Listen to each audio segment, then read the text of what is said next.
Charm Chats with Kendra and Kat. Just a couple of girls talk about this and that. Get familiar with Blue and the charmed ones too. Charm Chats. Welcome to Charm Chats, episode 103. Woohoo! We made it to 3. Yes. Yes, didn't we, Blue? Yeah? You suddenly got excited and turned around. Which is better because you're not looking out the window. Yeah. Then you won't bark at stuff. Yeah. I can't say what you will bark at because then you will bark at it even though it is not there. Mm-hmm. Though I do have now an entire MP3 track of just Blue's barks. Mm-hmm. So I'm thinking maybe I'll put that up as like a Patreon perk. Are they the actual barks or more of the oofs? It was more of the oofs. Yeah, that's his typical thing. Yeah. Until the doorbell rings. All right. So, season 1, episode 3. Thank you for not morphing, which the weirdest title. Well, it's supposed to be a play on thank you for not smoking, I'm pretty sure. Probably. It's still weird. Unless there's another popular phrase that's thank you for not whatevering. Yeah, I don't know. It's Either way, just a little I weird. had almost negative time to watch this. Yes. In fact, I had not finished it by the time you got over. Very true. I watched the last few minutes while I was here. Yep.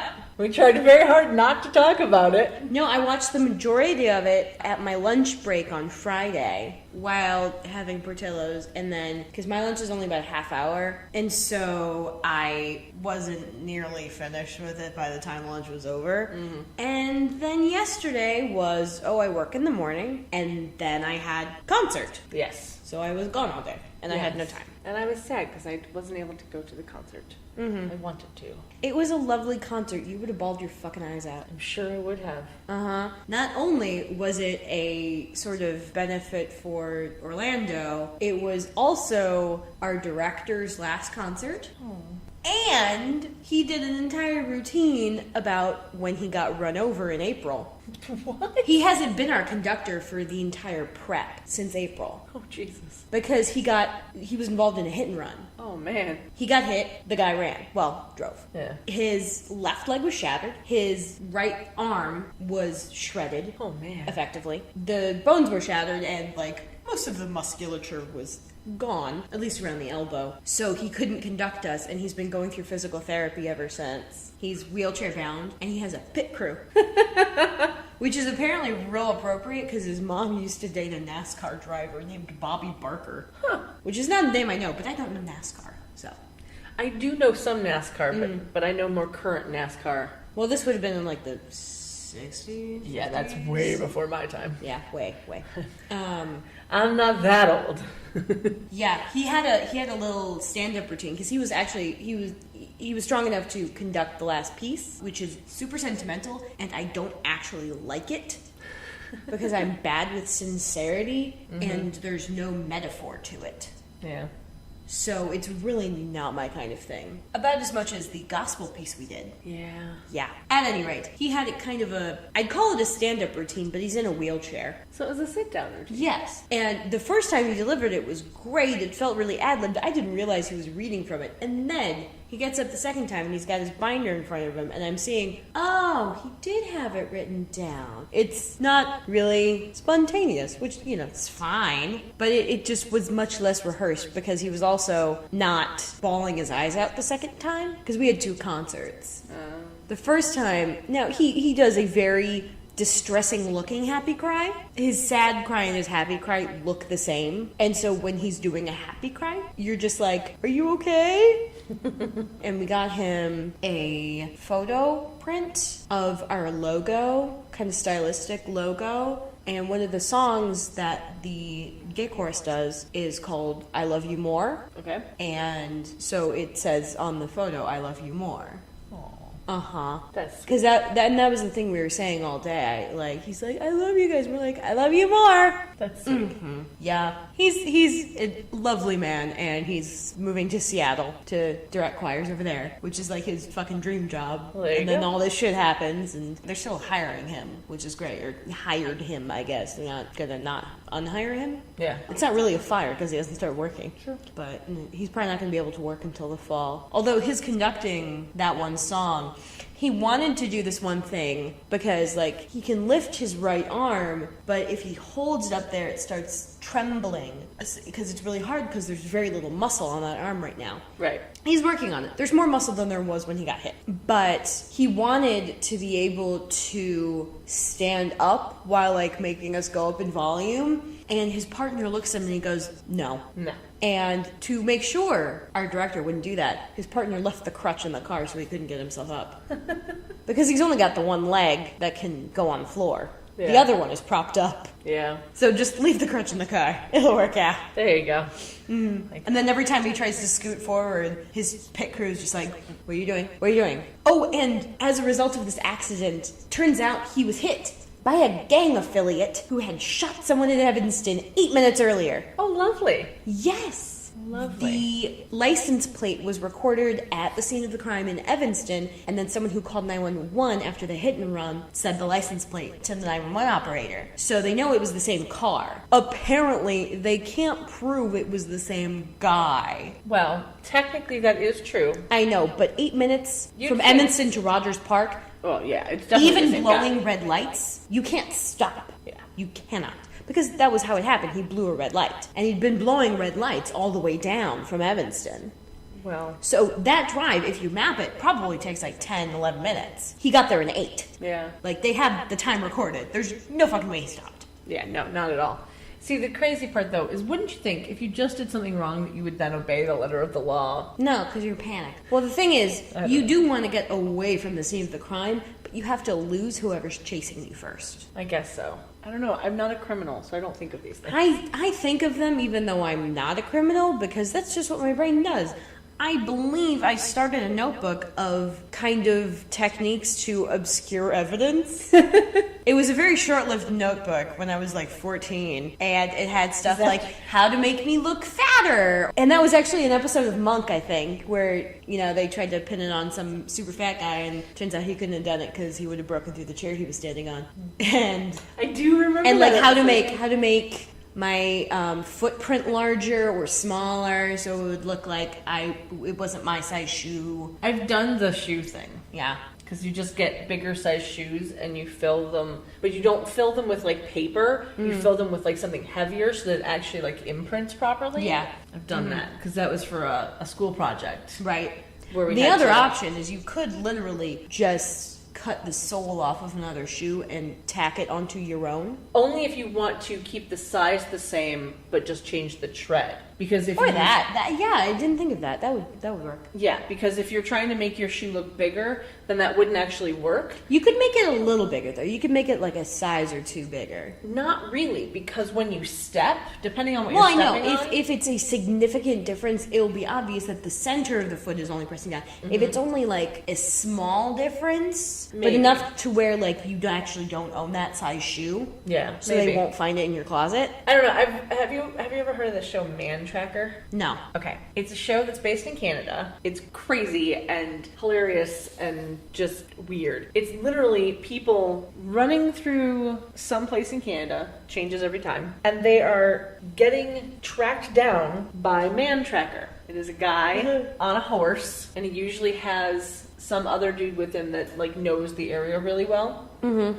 And then the people get set out, like they have like a bit of a head start. They know on a map where they're supposed to go for their, like where their destination is. Mm-hmm. Man Tracker doesn't know where they're ending up, and he doesn't know where they start. He literally has to track them. Yeah. Which is awesome. And these are not people who've like done anything No, wrong. no. These are just people. Just for funsies. Yeah, just for fun. For what we called in college shiggles. Yes, That's shits and giggles. Yeah, it's for money actually because it's for a, Ah, for a TV yes, show, reality TV. But it's an interesting thing to watch because they start out and they have a head start, and there are so many people who try all sorts of different things to like fuck with Man Tracker and like make it so that he can't get them. Yeah. And like make it so that he doesn't know where they're going. I love that you say Man Tracker like it's his name. Well, because I don't remember his actual name, and they just No, call I mean him. like you call him Man Tracker instead of the Man Tracker. Yeah, no, I find it funny. yeah, no, he's Man Tracker. It's what he is. It's what he be. But yeah, so they'll do stupid shit to like try and get Mantracker off of their like scent of where they're going. The problem is he has no idea where they start. So when they leave shit at the start for him, that just gives him going, oh, okay, well must be where they start. They left me a fucking, like there was one, oh god. Okay, there was one where they left him a kid's toy that had a doorbell chime thing that they put into it. They sewed it into this kid's toy, right? It's like a little duck thing. They left it at the start, and he literally comes up and he goes, oh look, they left me a present. Now I know where they started. And he immediately starts heading in the direction they went, because now he knows exactly where they started. So he's looking at all, so he's looking at all the shoes that are around there and everything, and he's like, okay. And this is the best part, is they only got to use the stupid thing twice. They did it once, and it did like this little doorbell chimey thing, and Mantracker was like, the fuck is that? Because he put it in, because he that's the other thing, is Mantracker won't leave anything behind. If you leave something for him, he will take it with him, because he doesn't want to leave anything behind, like he's, the environmental consciousness, whatever, of not leaving anything behind, that kind of thing. So like they left him this note and this little duck thing, and so he took them and put them in the saddlebag of his horse. So now it's with Mantracker. And I presume they have a remote. Yeah, they have a remote for it, because it's a doorbell thing. Right, but what is the range on that remote? No idea, probably like 100 feet. Yeah. But the point was that their logic was, because they knew he was going to take it with them, that if they think he's nearby, they can push the button and hear where he is. By the time he's that close, game over. Yeah, kind of. But so they did it the first time, but they were really well hidden, and so Mantracker like couldn't find them. But he goes, "What the fuck is that?" And he pulls it out of the thing, and he goes, "Oh, it's the stupid toy. Okay, fine, whatever." And he throws it back in the bag. The second time they do it, Mantracker's like, "Well, fuck this," and he literally took a knife, ripped open the toy, pulled out the doorbell thing, and pulled out the batteries. He goes, "Well, fuck that." I don't think he said "fuck that," but he totally meant "fuck that." Absolutely. Oh god, it was just crazy. And then he wound up getting them because they were stupid. And he's Mantracker. It's very rare that he doesn't actually get them. But the reason this whole Mantracker craziness started was the shoe thing. There was a couple, because it's always two people, but they usually don't know each other. And there was a couple that wound up taping like paper, like I don't know what it was, like kind of like booties, like shoe booties kind of thing, over their shoes. Shooties. Yeah, shooties. Over their shoes, so that it wouldn't show the tread of the shoe, which worked. Totally worked. You couldn't see the tread of the shoe. You could still see there was a step there. Yeah, that's what I'm thinking. Like that is not for the purpose exactly that you're trying to use Very it for. true, but it did work out in that he didn't know what their shoe treads were. Oh. So it was great, because the whole point was that they were going to get like a mile away and then take them off, like go into like the brush and then take them off, and then go backtrack a little bit and go the opposite direction. Yeah. Which was a great idea, except one of them lost one of their booty things and didn't go back to pick it up. Yeah. Because they didn't notice that it was gone for a while, and they weren't going to turn around and go back and get it. Well, now here's the problem. He finds Mantracker finds it and goes, "Oh, this is one of the things. And look on the inside of this shootie. No! I now know what their tread looks like." Oh. Yep. Because that man is good. Yeah. That sounds like an awesome show that I would watch maybe once. It's so good. No, you trust me, you would totally get like into it. No. I'd only watch it once because that's all I could handle without being addicted. Like, I don't have time. Yeah. I didn't have time to watch this episode. I don't have time to watch Mantracker. Yeah. Much less track him down to watch it. All right, so now that we've spent many minutes talking about Mantracker instead of Charmed, let's get back to Charmed. Yeah. Okay, so yeah, I have no notes for this, which means we're pretty much going off of yours. which shouldn't be too hard. No, you got nice large print. Yeah, I can even make it bigger if we need it. Oh, the wonders of modern technology. What? All right. So, Season 1, Episode 3, Thank You for Not Morphing, aired on October 21st, 1998. Mm-hmm. So, the girls were leaving the house dressed for a party. I just love the outfits, because I wrote it down. Mm-hmm. It was Prue in a wine-colored top with sheer black shoulders and a black skirt. Very, very conservative, but very pretty. Is it a dress? Is it separates? We'll never know. No. Piper is in pink and flowery, which, as she's walking down... Very of the time. Yeah, it was very of the time. But like as she's walking down the stairs, it looked like it was really stiff material, which was just weird. But again, very of the time. And then Phoebe in I think it was a wine-colored dress. It was like a darker wine-colored dress. The dress itself was like lacy and cute, and then with a very 90s black shrug over top of it. Yeah. It wasn't cable knit, but it was definitely knit. Yeah. And holding the tiniest purse known to man. Yes. That was a thing back then. They all have very clunky shoes because 90s. Yeah. But here's my question. We find out the party is across the street. Why do all three of them have purses? I mean, seriously, what is even the point? You're partying across the street from your house. I forgot something. Run back home. Pockets. I guess so, but like, what do you That's need? why the purses are so tiny, because you don't actually need that much. You just need to be able to have your keys and maybe something to keep the keys company, because even in that tiny purse, it's real empty. Something to keep the keys company. Yeah.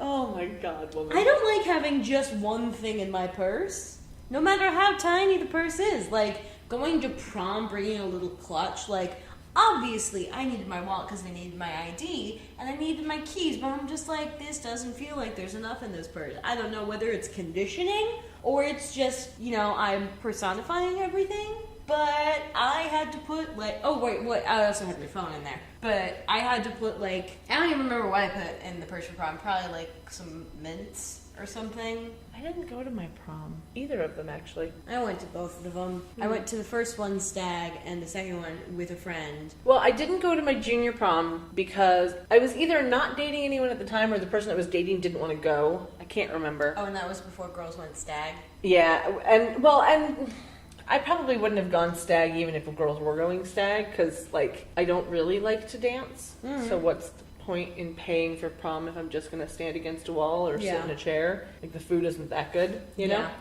And then my senior year, I had cancer and couldn't go. Yeah, that'll do it. So, yeah, I was really sad about it because I wanted to go because it was on boat senior year. Yeah. But I didn't get to go. So I actually wound up going to a friend's prom a few years later as his date, nice. which was kind of cool. Because he's like, I don't want to go to prom. And I'm like, dude, I never even got to go to prom. And he goes, fine, I'll go to prom if you go with me. And I'm like, sold. And I went out shopping, and I got the most, like, 2000-esque outfit. It was a silver skirt that was like a full poofy kind of ball gowny kind of skirt. And then I had a black, like, silky kind of top, and then I had a sheer black top over that. Oh, yes. If I can find pictures. Yes, I was will about to show say, you. I must see these pictures. If I can find the pictures. Because I know I have pictures of mine up on Facebook.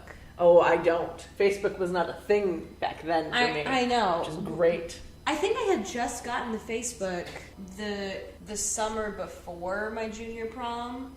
No, it would have been the summer after my junior prom, because that was when I went to Europe and I needed a way to keep in touch with people, and MySpace wasn't going to cut it because most of my friends were on Facebook anyway.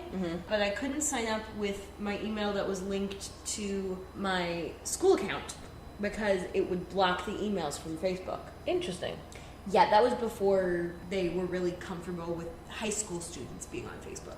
For some odd reason. Like 2007, 2008, they hadn't quite hit the stride. But it had only been a thing for a couple of years. It was mostly college students. It was only college students. Well, by the time I got on it, it was not. Oh. It was about half college students. Okay, well, because when they started, it was only phasing college. into the high schoolers. Got it. But school servers were still blocking the emails. Got it. For whatever odd reason.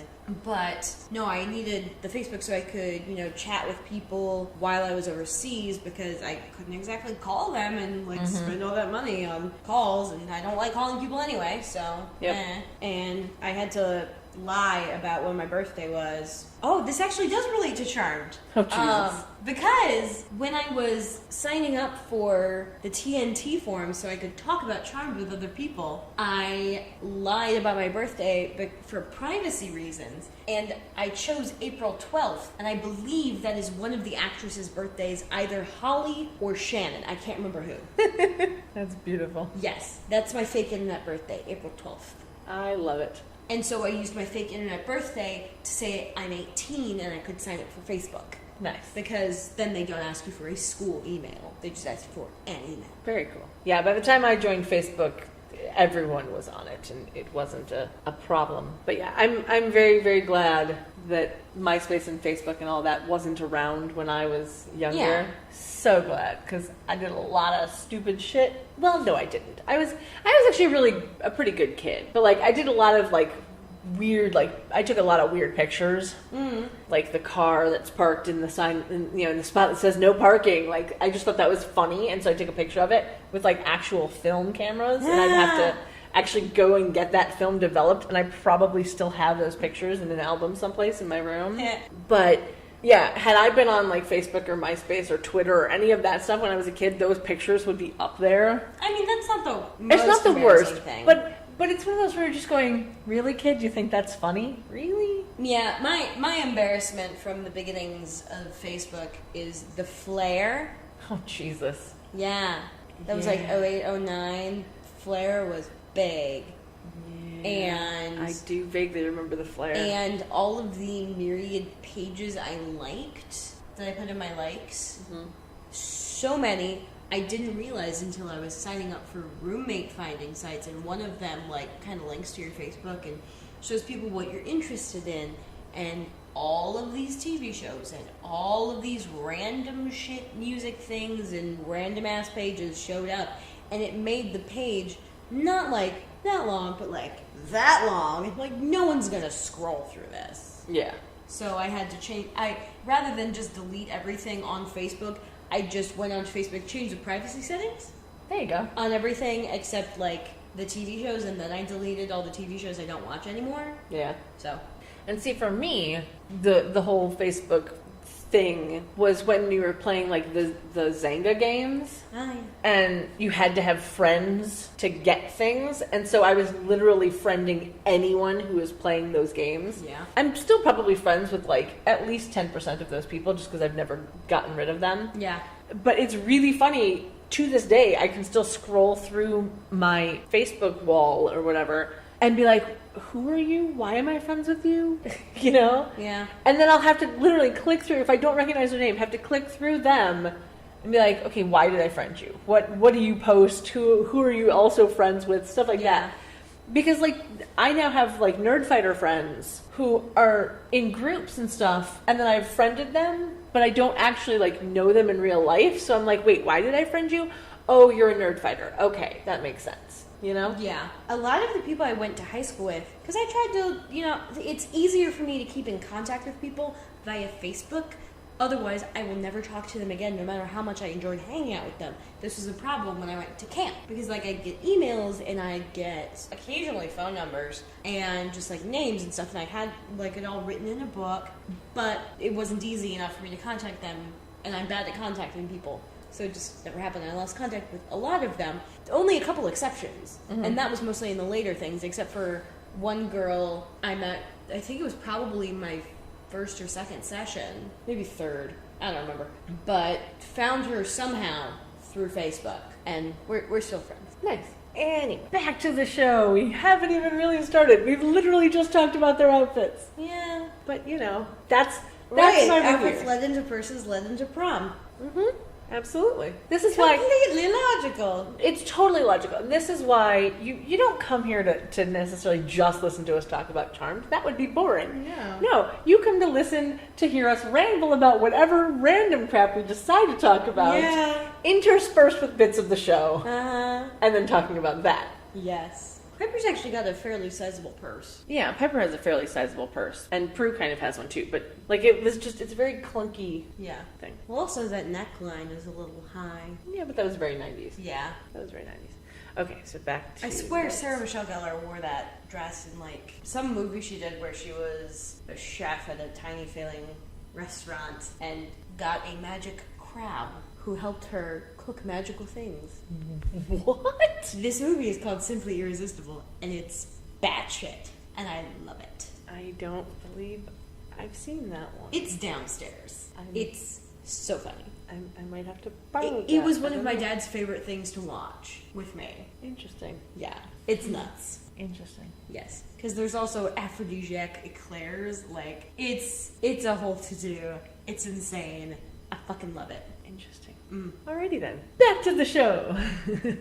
So we get Prue's party tips of meet, greet, and bail, which was totally my party tips. Like, Yeah. yep, in and out, fast as I can. I hate parties. I'm not a party person. Piper thinks she's having a bad hair day, and I was like, it looks the same as always to me. Yeah. Like, I don't get it. But I mean, isn't that most people saying, oh, I'm having a bad hair day, and to everyone else it looks fine? Maybe. But it's probably because, we don't see it every Maybe. minute of every day. Maybe. And now, for me, it sounded like this entire scene was ADR. I think it was. Yeah, I don't know. It was weird. Like, it sounded... And the overlaid cricket sounds. God. Gee, that's a thing. If you watch, there was an episode of NCIS, like a few years back, where on TV it fucked up, and for some reason they weren't playing the actual like track of them talking, so all you got was the background track, and it was nothing but crickets. And I'm like, they're not even in an area where there should be crickets. Why are there crickets? It was crazy. All right. So then we get the dog panting in the bushes. Of course it's a Rottweiler, because you need an intimidating dog. Well, yeah. And Very this ominous. big square-headed baby's gonna do it. Mm-hmm. I love Rottweilers. So cute dog. Granted, But- I say that about all dogs. True. There's not a dog I hate. Yeah, no, I don't think... I have yet to meet a dog I have not at least been okay with. Mm-hmm. Yeah. I mean, I've met dogs who were definitely not okay with me. Yes. And that just breaks my heart. Yes. And I have met dogs that were not okay with people in general. Yeah. But they were still cute. Mm-hmm. Mm-hmm. They're puppies. Absolutely. Cute is a given. So then we get a quick glance at the house that the party is at, which is a cute little house. And it cuts back... I think I've seen this house on other shows, actually. I don't know. I don't remember what ones, but I'm pretty sure I've seen it elsewhere, because I remember going, oh, hey, I know that house from Charmed. I don't know. I'm not as good with remembering, like, houses and backgrounds and stuff like that from other shows. There's this photo set of a bunch of Victorian houses that keeps going around Tumblr, and one of them is the house from Practical Magic. Oh, Jesus. I love Victorian And it just houses. stands out to me, and I'm just like, that one. Yes. And sometimes the house from Charmed shows up on that photo set. I'm just like, hello, you. See, the Charmed house is one I would recognize. The Full House house is usually one Oh, yeah. I recognize. And I love a Victorian house anyway. Yeah. I just think it's super pretty. Yeah, I used to be obsessed with them. You've seen the one across the street, right? Mm-hmm. Yeah. Mm-hmm. My absolute, like, dream house would be Victorian on the outside and completely modern on the inside. Mm-hmm. That'd be amazing. My dream house would be that one at the end of the block that looks like Snow White's cottage. Because it seems cozy. And honestly, my ideal aesthetic for my house is basically a modern hobbit hole. Yes. Yeah. I want it to be cozy. I don't want too much space. And I am short, so it all works out. Mm-hmm. Does indeed. Uh-huh. But yeah, that house was nice. Yeah, I liked the exterior. It was kind of cute. And then they had, like, Chinese lanterns up, and I'm like, do people even use those anymore? I don't think I've seen... At least not the colored ones. Only for themed parties. Yeah. Which, this probably is. It was themed very 90s. Oh, wait. But then we cut back to the dog, who now has glowing eyes. Badly CGI'd glowing So eyes. bad. But it's like, holy crap, glowing doggy eyes. Right, Blue? No, he doesn't care. This tail's wagging. You just can't see it. No. Then Phoebe says something about, why don't we throw a party and charge admission as a great way to make extra cash? And Prue says, why don't you get a job? Didn't she have a job? Wasn't she working at Quake last We episode? don't know if she was actually getting paid for that, though. True. It was never discussed. She was at Quake, presumably helping out. We don't know whether or not she was getting paid for that work. I mean, it's possible that even though Piper became the manager, she couldn't actually hire Phoebe. I guess so. Although, granted, I would imagine there was probably less red tape on that than there would be now. Yeah, probably. But I just thought it was funny because, you'd think she was working there for a day at least, She had access to the van and everything else. I don't know. But then we meet the new neighbors, Fritz and Marshall, and apparently Cinda. Cinda, Which as is- in Lucinda, I guess. I don't know. But it's another case of, hello, people that we clearly know very well that you guys have never met. Yep, absolutely. Which there's a way, I was thinking about this as I was watching the episode. I'm like, they're obviously, newer to the house. Yeah. So you could have done that on the walk out of the house on the way to the party, and just in quick little, come on, Fritz and Marshall and whatever the sister's name is, They could have said that. Like, they're nice. They've been nice neighbors, and they just finished restoring this house, so we should go, like, make nice. Yeah. Like, there's a way to do that that's not, oh, look, now we're meeting them, and we clearly know them, and the audience feels left out. I guess so, but I think, especially back in the 90s, it was much more of like a time-saving issue to just be like, well, we'll just act like we've known them forever, you know? I don't know. I just think it was a little funny that they had Cinda being able to crush a beer can in her hands with no effort at all. I was very confused as to the purpose of her expression during that. It wasn't like, I'm intimidating you. It was just like, I'm exasperated with my brothers, and I'm doing this for no apparent reason. Mm-hmm. And it was a nice use of a gag, I guess, but, like, I didn't really understand it. But then we see why Piper and Phoebe wanted to go to the party was to get Prue and Andy together, because for some reason Andy was at the party. Mm-hmm. Well, he was told about the party. True. By this cute sister moment, which we should probably abbreviate to, like, CSM or something. Yeah. I think cute sister moment is going to be a t-shirt. Like, Yeah. it's got to be. Yeah. Just like a la convenience. Yes. It's going to be a t-shirt. We have our merch in mind.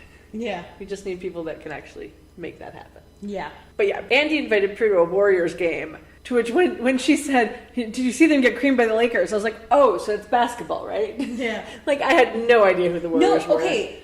What was I watching recently? It must have been Samantha. No, it wouldn't have been Samantha. It was something on TV where someone bought a ticket to a Warriors game for $99,000. Jesus. Yes. If I had $99,000, I would not buy a ticket to a freaking sports game. Yeah, but that fits in really well because, you know, I didn't know the Warriors were basketball either. I recognized the Lakers, and then I see this thing on the news. It's like, okay. Yeah, too weird. Too weird.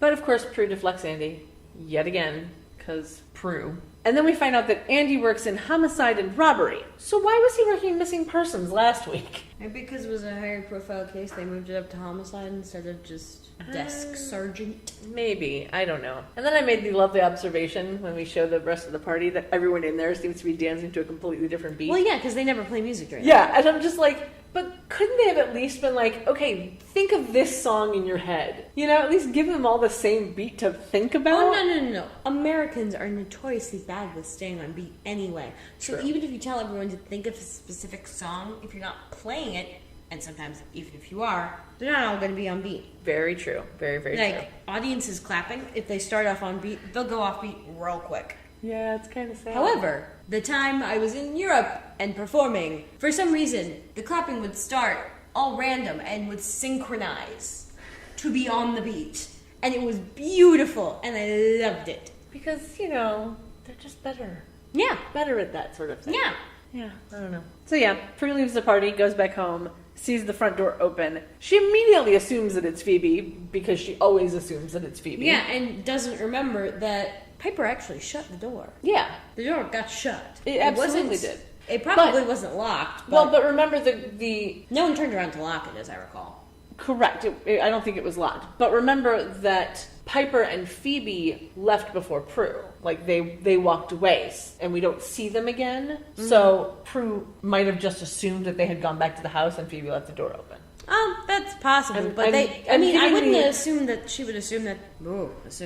I wouldn't think that Prue would assume that Piper and Phoebe had left the party before she did. Neither would I. Literally hightailed it out of there the second Fritz started distracting Andy. Yes. Which I loved that line. So I've got these parking tickets. He goes, I work in homicide and robbery. So I've got these parking tickets. Yes. That was great. It was very cute. But, like I said, I'm giving the benefit of the doubt there that she thought that maybe they had gone back to the house because they got her to the party where Andy was, which was their whole point. So, whatever. But no, it wasn't Phoebe. There is the very large and angry dog on the stairs that keeps barking at her and gets her to run out of the house before its eyes glow yet again. Mm-hmm. A good bit of training on that dog, too. Yeah, it was a very nice. well-trained dog. But my question is, who is the dog? Like, if we think about the ending of the episode, if we just go ahead in time for a moment and we know who the bad guys are, who was the dog? Because the dog was there before they got to the house. Oh, yeah! And then the dog is there... Because they're all there at the party. Yeah. So it's like, who is the dog?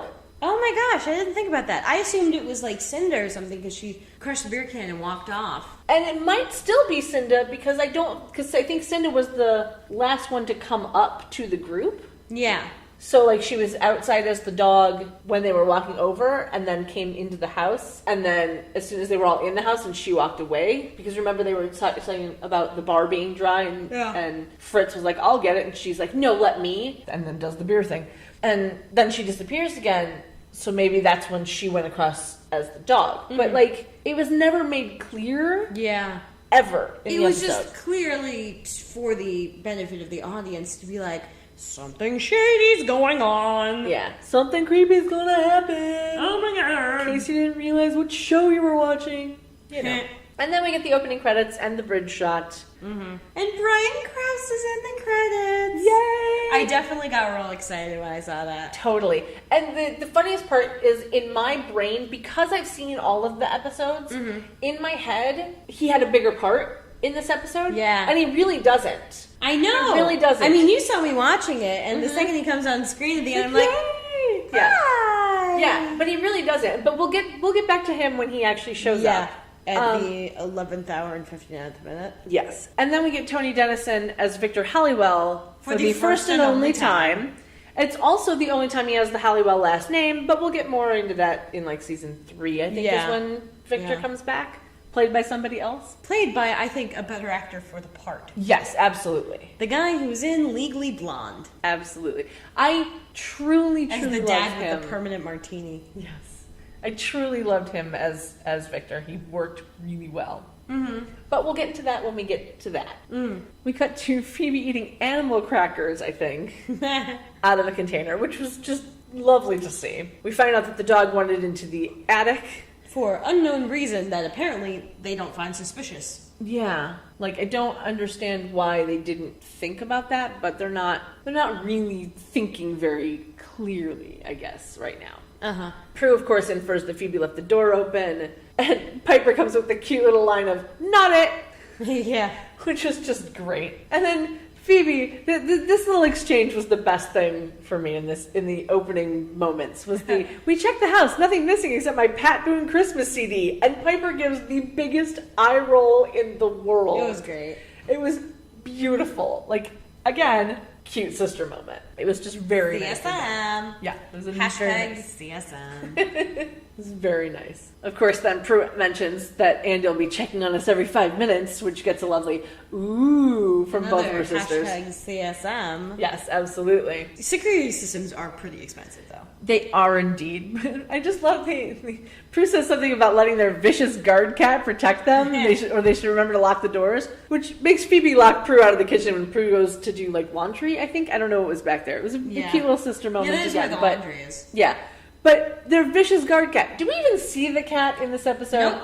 I don't think... Not a bit. No. I think the cat was seen once in last episode. Yeah. Right at the very beginning. But we don't see the cat at all, but it was at least mentioned. Yeah. So there's that. Uh-huh. Well, it's like in Gilmore Girls when you don't see Paul Anka, but he is mentioned. Very true. So you know they didn't get rid of him. Yes. Like the first 3 episodes of season 7, you don't see Paul Anka. And you're like, what happened to Paul Anka? Why is no one talking about him? It's very distressing for me. And then he reappears. It's because you love the dog. I pay attention to the dog. You do. I still, to this day, love the fact that they call the dog Paul Anka. It's I still know. the best thing ever. And I love that episode where she has the dream sequence about Paul Anka and Paul Anka. Yes. And they just switch roles. And that was clearly a response to people writing in saying, can you stop making the Paul Anka the dog or the person jokes? They're like, well... No, in fact... Fuck Yahoo! Yeah. In fact, we will make it even more so. Yes. Thank you very much. You're welcome. Yes. And then we get to Buckland's, with Prue wearing a tan shirt with a brownish-looking sweater and a reddish-brown diagonal striped skirt. It was very casual. It was super casual, but I totally would have worn that outfit. I would not, like, but I tend to avoid browns. Well, but like I don't even wear skirts, and I would totally wear that outfit. Like it was a cute outfit. A man comes in about a ring. It looks to me just gold with green stones. Like I know nothing. Yeah. Prue says that she's seen one like it before, so we automatically are like, well, okay, she's either dealt with it at the museum or it's a witch thing. Yeah. Apparently, the setting is 17th century. Okay. The stones are crystallite. what the fuck is I crystallite? don't think that's what she said. I think that's what she said. But still, I heard it, because now I'm reminding you, I'm watching it on DVD. I'm half deaf. Yeah. Like, there's no captions on the DVDs. Nope. Which sucks so bad. So, normally, I watch it on DVD and take notes as I'm going, and then I watch it on Netflix again, so I get all of these things. I didn't have time to rewatch it on Netflix. Yeah. So, Yeah. So yeah, they're chrysolite, crystallite. not crystal light. Yeah, Although that is tasty. it is. It's very yummy.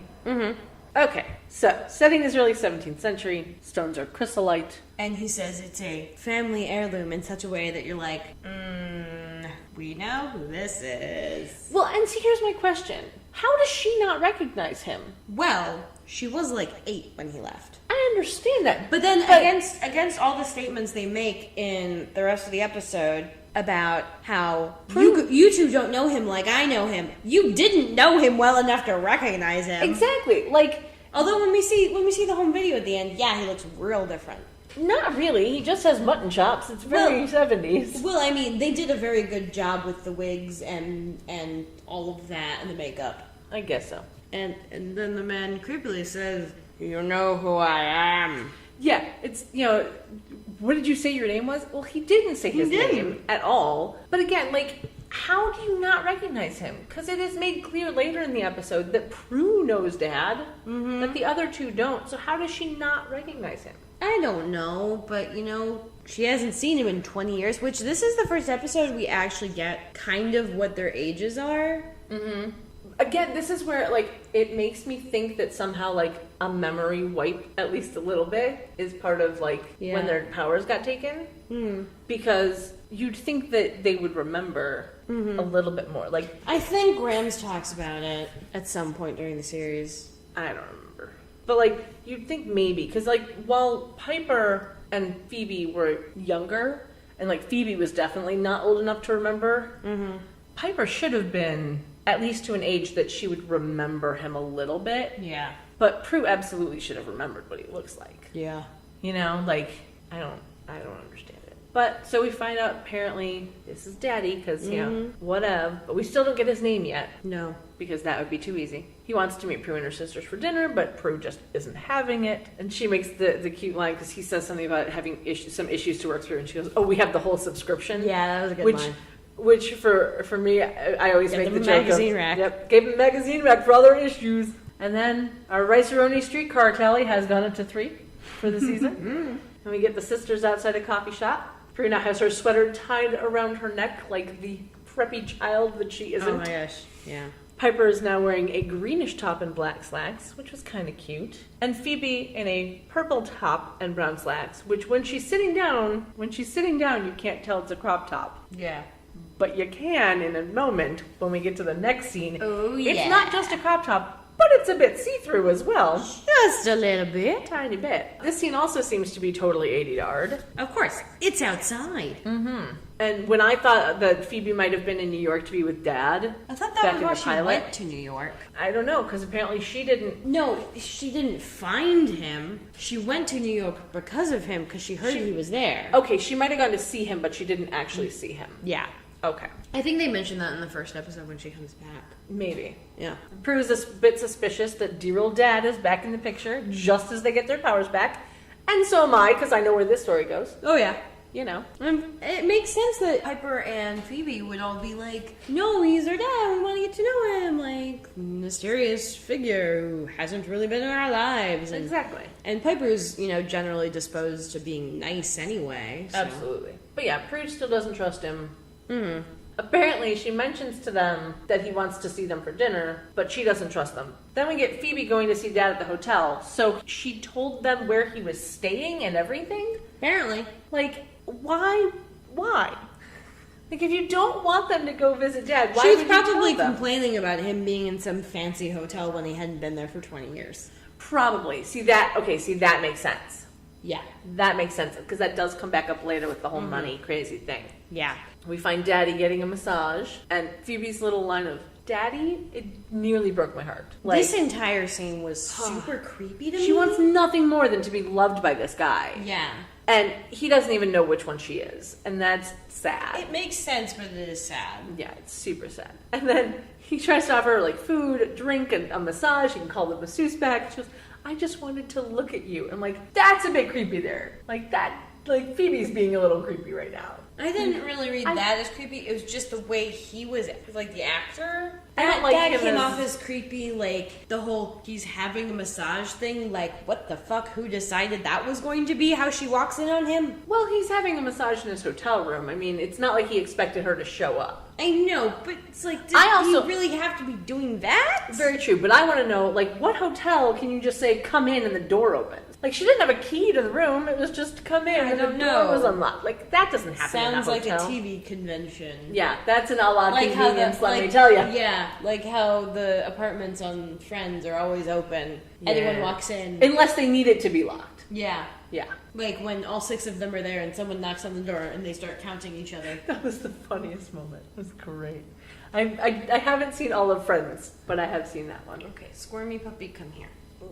And then they go in for a hug, and Phoebe gets a vision of Dad being handed the Book of Shadows. And smiling. Very suspiciously. Yeah. So she bolts out of the room, because you do, right? Yeah. And we cut to Creepy Mailman, who, to be honest, I thought was creepy before he actually went all creepy. Yeah. Turning his finger into a key. The whistling. Yeah. The whistling. It was just Creepy Mailman, and then it was like, oh no, he's actually Creepy Mailman. Okay. Yeah. He walks in smiling, and then he sees his reflection in the mirror, which makes him scowl, which I thought was an interesting acting choice. Yeah. Like, I'm not sure why it would make him scowl. Like, I didn't get it. I didn't really understand it, but whatever. Shapeshifters and their identity issues. Mm-hmm. They could write a book. So he runs up the stairs, tries to get in the attic. The door won't open, so he kicks it down. Attic door annihilation total 2. Right, yeah. Yeah. He walks up to the Book of Shadows and is able to rip it off the stand. Didn't see that coming, but, you know, maybe that's just because I remember later episodes. Yeah. Where I imagine the reasoning, though it's not really reasoning, but the canon reasoning would be, as their powers get stronger, the book gets better at defending itself. Or they put a spell on the book. Or that, yeah. That was my off screen. Yeah, that was my thought process, is maybe they put a spell on the book. Yeah. And as we go through the episodes, we'll have to see if any mention of that is made at any time, because I don't honestly remember. He runs down the stairs, tries to go out the front door, but the book won't leave the house, and it goes flying out of his hands. Because he picks it up, tries repeatedly to go back out the door, but of course the book is fighting him. He tries throwing it, and it bounces off an invisible force field. Yeah. And I'm like, okay, so the house is protected from him getting the book out. Totally got it. I think it's funny, though, that he's literally, like, in the weirdest acting ever. He's, like, doing this, like, rocking back and forth because the book is trying to get out of his hands thing. It was super awkward to watch. Yeah. Like, super awkward. It's like the acting version of trying to get one of those pool... The paddles, like when you're swimming, and it's like a foam board that you use like when the you're paddling. the little paddle boards, Kind of, yeah. Yeah, I know what you're talking about. The little like wakeboardy, like you hold on to them for flotation. Yeah, that's like when you try and put him on the bottom of the pool, and then like you kind of gotta fight it down, and then when you let it go up, it goes. Yeah, I haven't done that in years. I haven't been in a pool in years, to be completely honest. Which is sad. I have a pool in my apartment complex, but it's an outdoor pool. Yeah. And I'm not an outdoor cat. I'm firmly an indoor cat. Yes. Occasionally outdoor with a leash. Yes, occasionally. Because you're a dog walker. Yeah. It's cute. I like that. So true. Anyway. Yeah.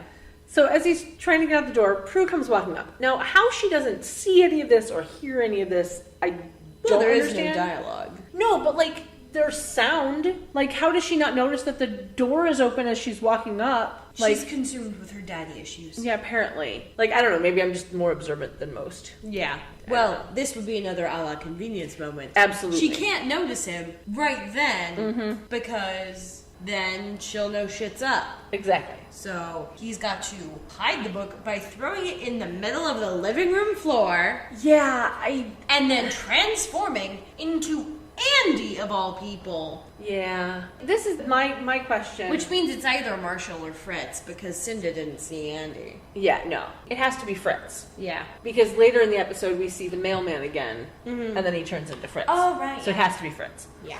So Prue comes in to find now Andy, who says the door was open, which, of course, she's, annoyed and whatever. And she goes to put her stuff down and sees the Book of Shadows in the mirror, sees it just laying in the middle of the living room floor. So she, of course, magics it under a table, as you do, I guess. Yeah. And this is when we find out that Dad's name is Victor. Yeah. I don't know if it's spelled with a C or a K. I think it's spelled with a C. Probably.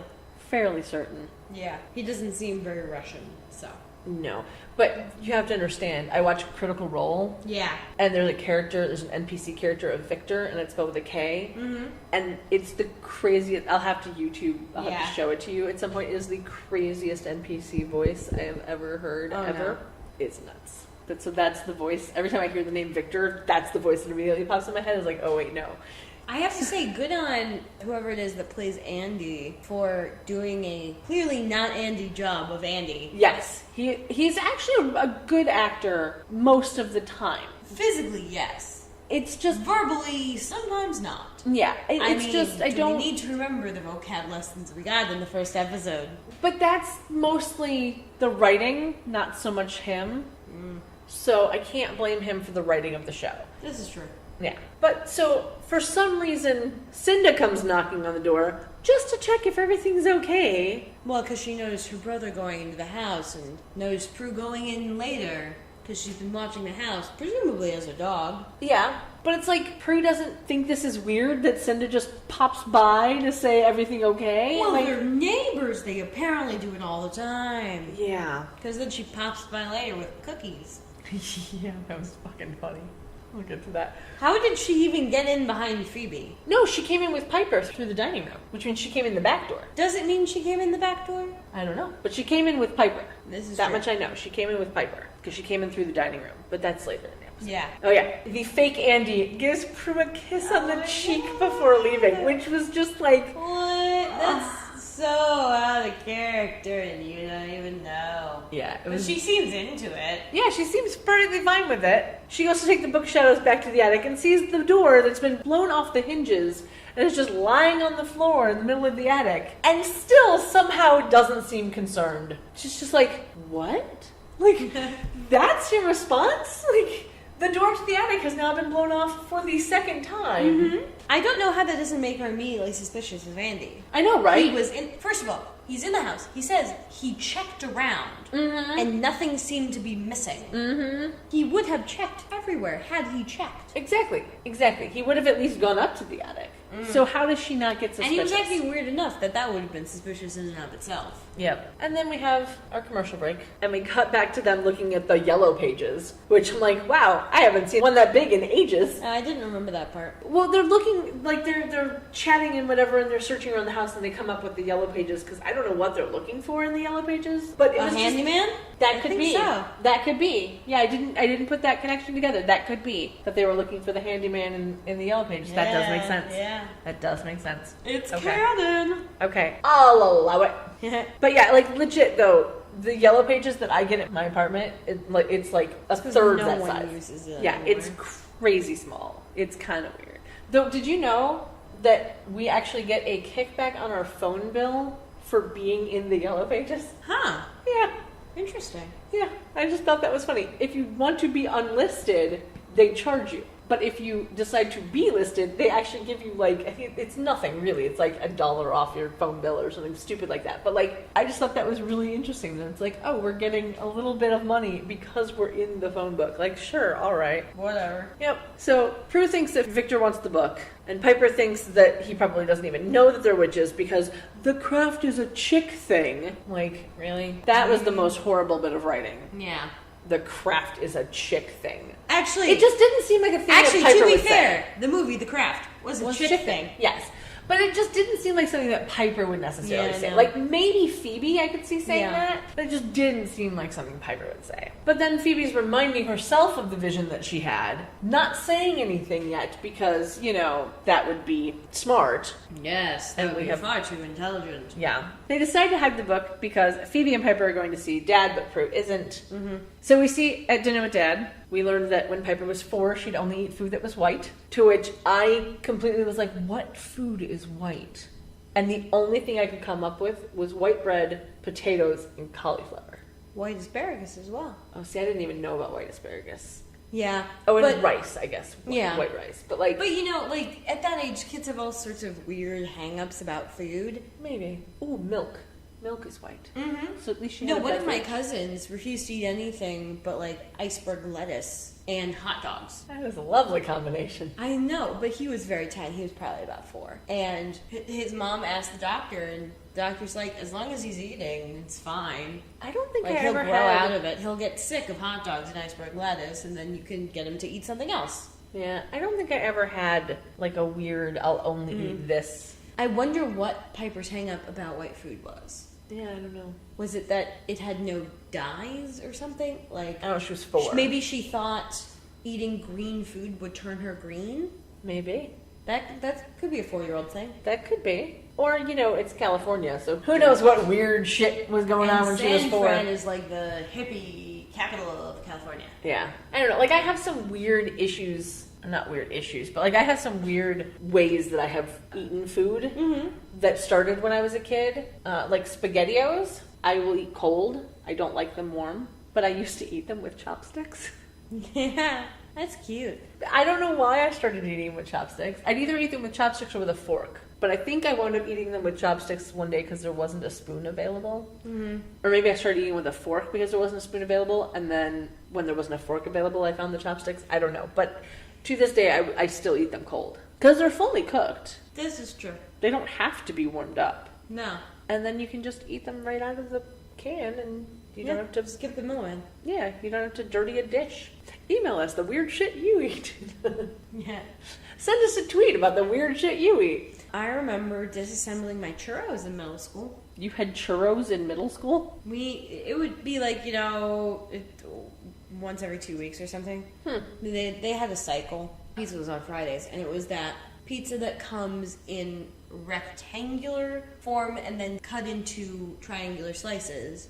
It's just the way cut it's into triangle? okay. So it's a stuffed crust thing. Cut in like an It's X? a stuffed crust thing where they have a flat sheet of dough. They stick basically string cheese along the edges, roll it up to make a crust, and then put sauce and cheese in the middle, or pepperoni if you got that kind, and stick it in an oven, bake it, and then pull it out and serve it. And that's how it's made. Because it's more efficient that way. They don't have to bother with pulling dough. It wasn't very good pizza. But that sounds No, fascinating. I would eat that with a knife and a fork. And I was very specific about how many pieces it had to be cut into at each row. And sometimes when we had churros, I would scrape all of the cinnamon sugar dust off into one of the compartments of my tray, slice it open, cut all of the ridgy things into strips. After I scraped out the inside, rolled the inside in the cinnamon sugar, ate the strips individually, and then would eat the inside with the cinnamon sugar. You're crazy and I love it. I know. That's not even the weirdest thing I would eat. Mm-hmm. I made spaghetti salad sandwiches. It's exactly what it sounds like. On spaghetti days, we would get a little roll, just one little roll, and a little tiny salad. I would get the barest pump of ranch for my little tiny salad, mix it up, slice the roll open, put some spaghetti on it, stick some salad on top, close it, and eat it. It was good. And then there was also the strawberry ice cream for dessert. I started putting chocolate milk in it. And then one day, some nacho cheese got in there. Oh, Jesus. And I discovered I loved it. See, you had me till the nacho cheese. I know. That's where I lose most people. Though, to be fair, I have learned that if it is edible and not gross food-wise, I will try it. Yeah. It was a nice combination of sweet and salty and creamy for me. So strawberry ice cream, chocolate milk, and nacho cheese. Yes, but the trick is you gotta get shitty versions of each. That's not hard like to do. very, very basic. Like those little cups of ice cream you get where it's the wooden spoon. Oh yeah, I love those. Like that. I think I can get those at Walmart. Yeah, it's strawberry. Yeah, little tiny cups, and just like a little carton of chocolate milk and some basic ass nacho cheese. I'm sure And you I don't can get need all much of that. nacho cheese either, because it's like having a French fry in your milkshake. They're That's salt, good. they're sweet. That's good. See, I'm weird. Like I do McDonald's fries with Wendy's chocolate frosty. Well, that's because the Wendy's chocolate frosty is superior Absolutely. to any milkshake like McDonald's has. Absolutely. And the McDonald's fries are just delicious. Yes. And I like them better than Wendy's fries. Yeah. I think the Wendy's fries are just too potato, like they're too doughy. Yeah. Like the middle there's too much middle and it's not like cooked enough, so it's like you're eating raw potato inside fried, not even very much fried, because they're trying to be quote unquote healthy. Yeah, I'd just rather get Portillo's fries. Like, I don't fucking care. I don't even know if I've had Portillo's fries, but I don't go to Portillo's very often. Glorious. So beautiful. I will have to look into that. The one here that's just like a couple miles that way on the highway, they have the best fries, in my opinion. The one that's down by work for me that I go to every Friday, fries are good, but they're not like the best. Okay. The one in this town is. Interesting. Yes. I'll keep that in mind. Mm-hmm. Paper? He's had them. He likes them. Yeah. And he's also made friends with all of the people working at the drive-thru before.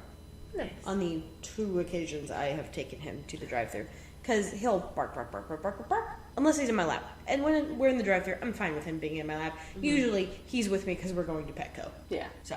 Yes, fine.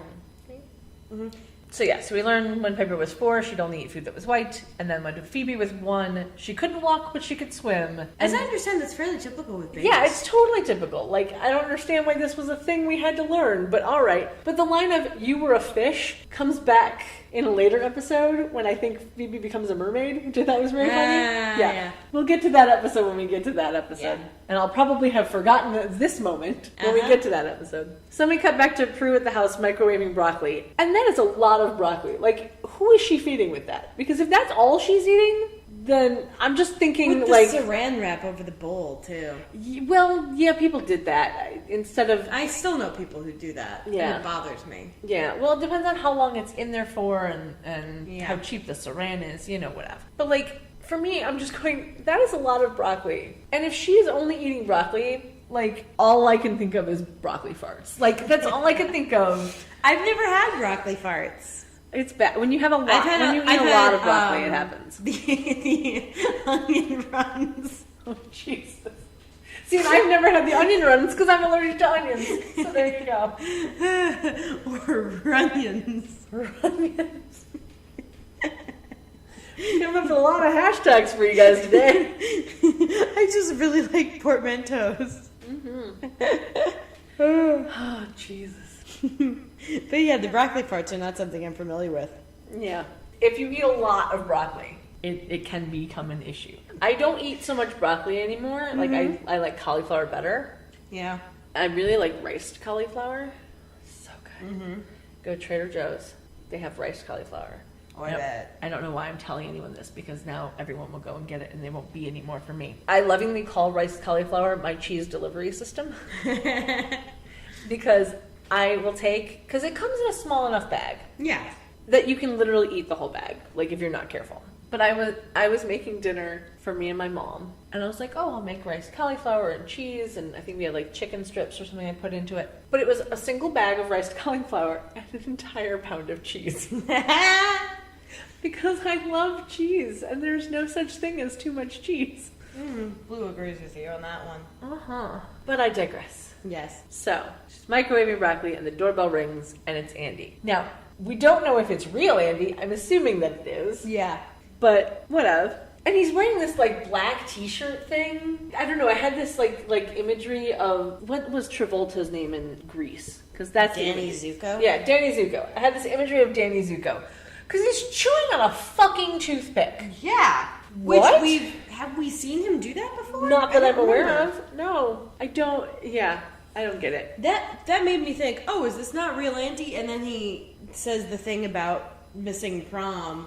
Yeah. And I'm like, oh, okay, this is real Andy. Yeah, exactly. I didn't get the toothpick chewing thing. Like, Yeah. Fucking toothpick chewing. Yeah, Who does that? Why? Why did they do that? Last time I saw that was in Deadpool, and it was for a plot point. yes. I love Deadpool. Such a good movie. But we're not going to talk about Deadpool right now. No. Because I will go off on such a tangent and talk about Deadpool for like 6 hours. Yeah. And then I'll have to try and edit it out of the podcast. Yeah. And I don't have that. I kind of don't thing. have 6 hours either. Yeah. So we'll chat about Deadpool another day. Yeah. Okay. So Prue's telling Andy about Victor coming back. Andy convinces her to talk to her dad.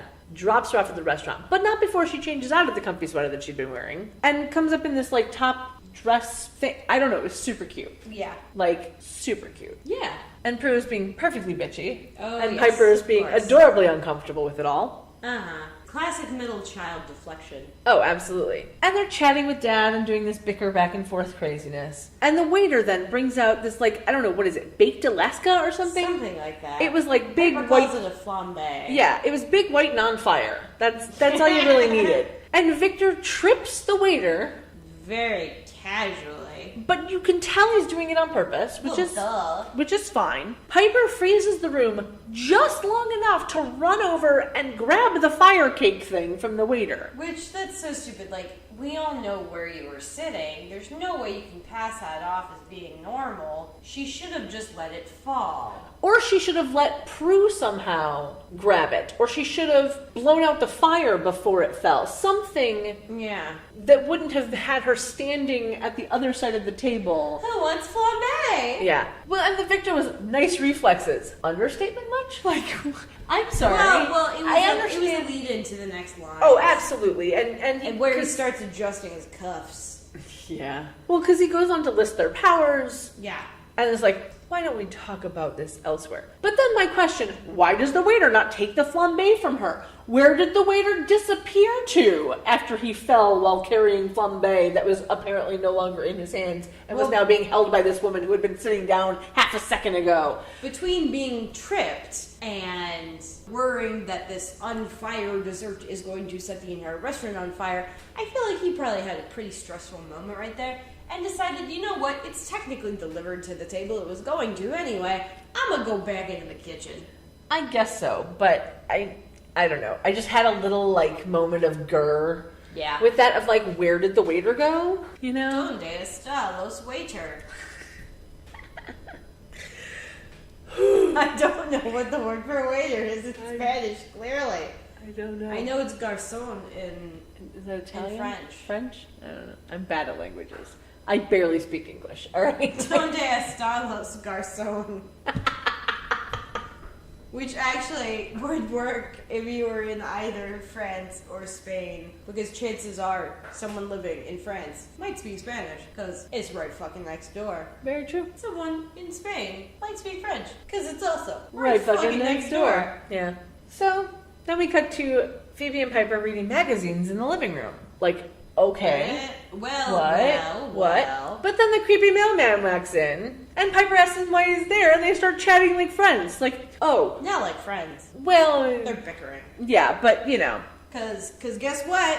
Not Actually, them. a mailman. Not actually Piper. Yeah. Or Phoebe. So we get the mailman is Fritz, our Phoebe is Marshall. No, our Piper is Marshall. Nope, Piper was Cinda. Really? Okay. I don't remember that. I wrote it down. Gotcha. This is why I write things down, because I will forget. And you didn't even write notes. Nope, I did not. Because I finished it 20 minutes before we started the podcast, and there was no goddamn time. Yep. So we find out that they're trying to trick Prue into getting the Book of Shadows out of the house. But since they can't do it, Cindy goes all crappy Halloween costume. Mullet wig. Yeah, really bad wig, pale skin, pointy teeth, and these like gray-black She's eyes. some kind of 80s labyrinth demon puppy. Yeah, I don't get it. And then with the growling of "we kill them," which okay, fine. But like, what was with the pained? Like, literally, I wrote it down as pained, no sound growl face. Yeah. Like, what? I don't even understand. And why is she the only one that changes? Because I guess that's her true form? Maybe, but then why wouldn't they ever go into their true form? I think they might be different species of shapeshifter or something. Yeah, It I don't didn't- know. The dynamic did not seem like all equals. It really did seem like she's their attack dog. Yeah, absolutely. Because then he says, Cinda, heal. And she does this, like, weird, like, scared puppy, creepy puppy thing by the door. Yeah, I don't get it. Then we have the entire family coming up to the door. Prue opens the door, and three, I don't know if they were supposed to be crows or ravens. I think they were crows. They weren't that large. But they fly out, and Victor goes, friends of yours? Technically, yes. Which- at the moment. Which is one of those moments where you're just like, had it been said by anyone other than Victor, I'd have been like, oh, that's cute. But it was said by Victor, so I'm going, fuck off, Victor. Yeah. You know, like I'm a little annoyed with Victor in this moment. And then we go to commercial break. Mm-hmm. We have Piper, Phoebe, and Victor laughing in the living room. Prue comes in saying a window must be left open, so that's how the birds must have gotten in. Just like the cat that we conveniently haven't seen in this episode at all. Yep. Like, okay. Like, stop leaving your fucking windows open and maybe animals won't show up. Just Yep. saying. Just saying. So chatting about old pictures, and I thought it was very funny that Graham's apparently cut Victor out of one of the pictures. And then Piper mentions that there's a bunch of stuff in the attic, which of course Phoebe then starts motor mouthing about being a witch, mentions the Book of Shadows, and Victor's like, oh, is it still in the attic? I haven't seen it in years. Yeah. Immediately suspicious. Immediately suspicious, even though we're trying not to be suspicious. But then we cut to the creepy neighbors next door, or across the street, whatever, being upset, bickering amongst themselves. And Fritz thinks they've already tried everything they can think of to get the Book of Shadows out of the house. Have they? Have they really? Yeah, I doubt it. But then Marshall says, well, we still have Victor. Ooh. Oh, no. And then, of course, we cut back to Prue trying to get her sisters to understand that, you know, Daddy is just there to get the book. Victor's bad news, bears. Yeah. And she basically gets him to say as much, that yes, he's there to get the book, but, you know, he's wanting the book to protect them. Because this is a line where I'm just like, are you shitting me? Was, it's where the power of three started and it's where it must end. No. It is not where the power of three started, because they were born with these powers. Yeah. I mean, does he think it started literally with the creation of the Book of Shadows? I don't think so. Because I don't think Melinda Warren had it. I don't think so. Not so much. But then he explains to her that their mom was killed, or he's trying to explain that their mom was killed. Yeah, I still don't get what that little moment was, but whatever. And that Graham's fought with him about them knowing their powers. Mm-hmm. And that Graham's apparently won that battle, Yeah. I think. Grams doesn't lose battles. No, she does not. But craziness ensues a little bit because, you know, they still don't trust Victor, or Prue at least still doesn't trust Victor. And so she uses her little magic to throw him up against a door frame. Where he slides along the floor, right through the path of a chair. Yeah. And of course then Phoebe and Piper are upset with Prue. Oh, very. Because we have another commercial break now. So we're back with Victor at the hotel. And to his credit, he does look genuinely, like, upset. He does. He does kind of look like, oh, you know, well, fuck, now how am I going to keep my girls in my life kind of moment. Yeah. And the creepy neighbors are somehow in his hotel room because the door doesn't fucking lock, we've found out. No. Well, even if it did...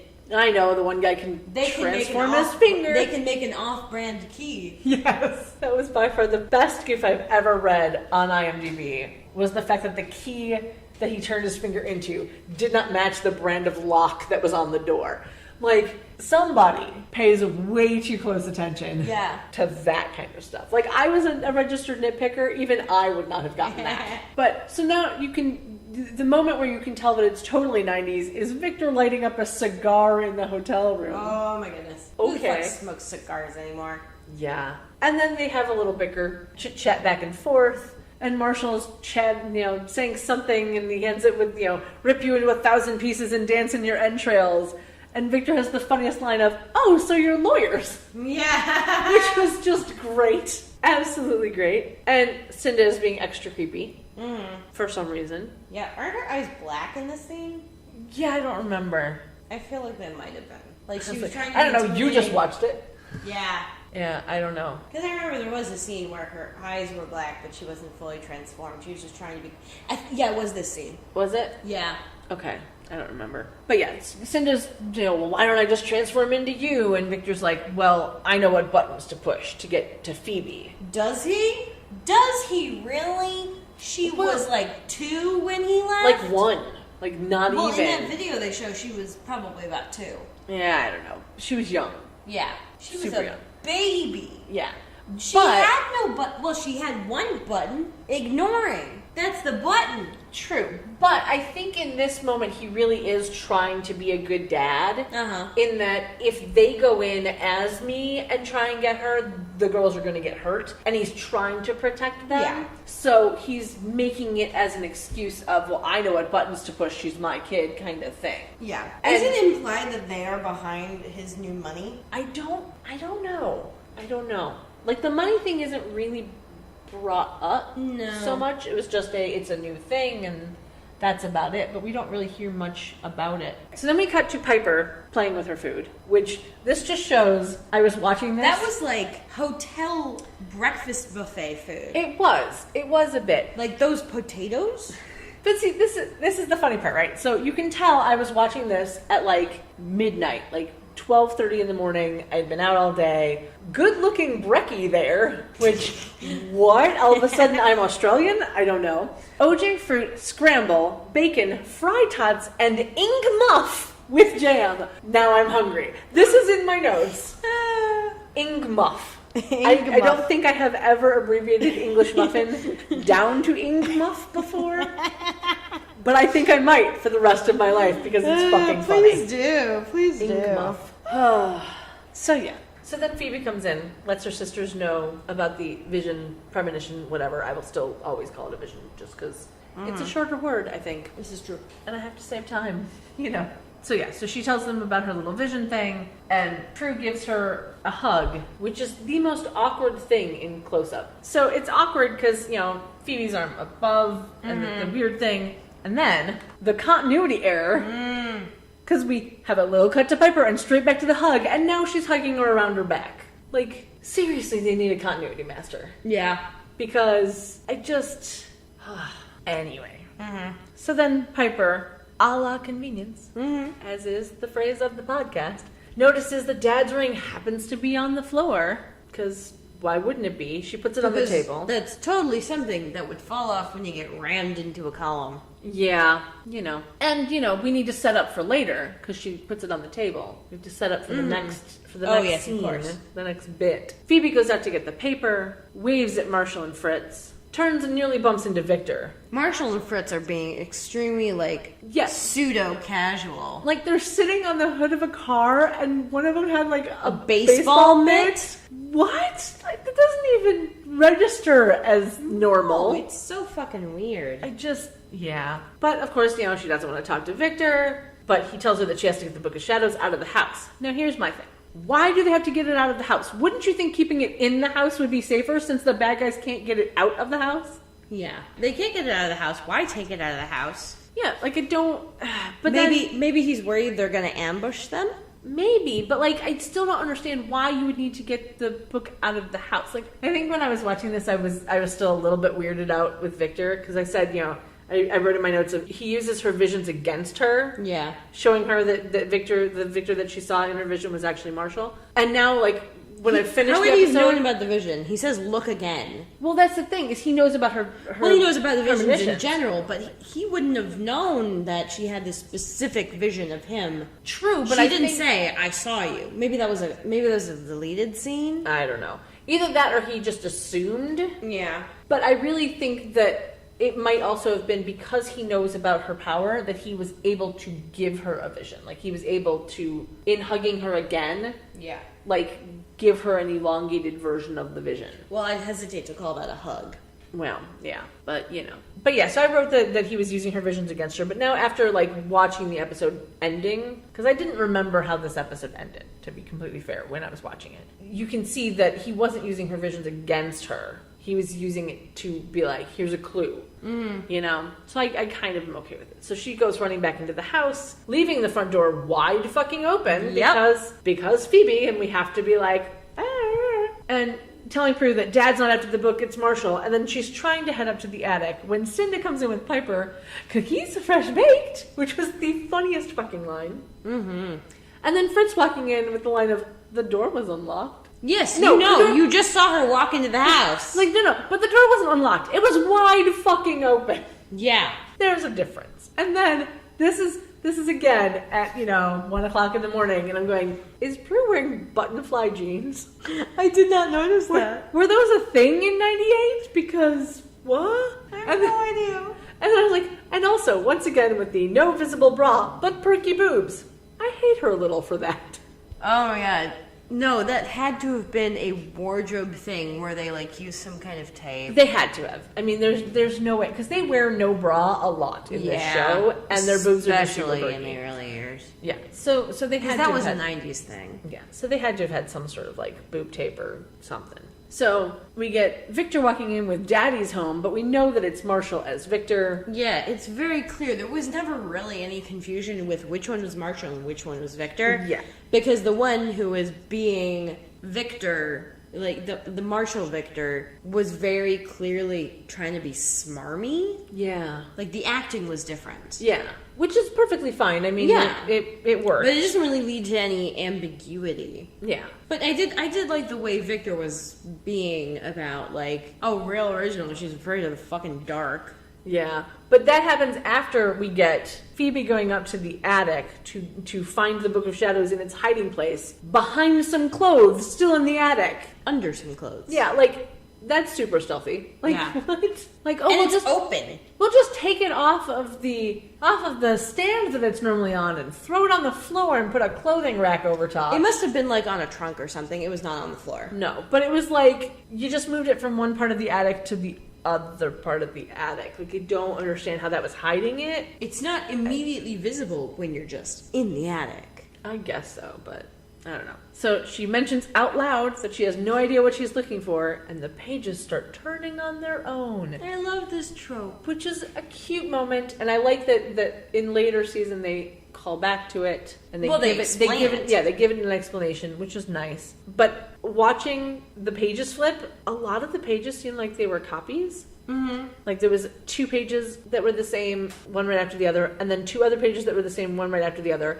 And then you cut back to Phoebe's face and then back to the book, and it's those same 4 pages again. Like I understood that they were putting They pages probably into didn't the have book. a lot of pages to go with right then. And I get that. I totally get that. Because they were adding pages as they went, as they needed them in the book. But, like, you'd think maybe not put the exact same page, like, one right after itself, you know? I don't know. And then she finds the lovely incantation spell thing that I wrote down because I'm me, but I'm not going to say it because it's long and obnoxious.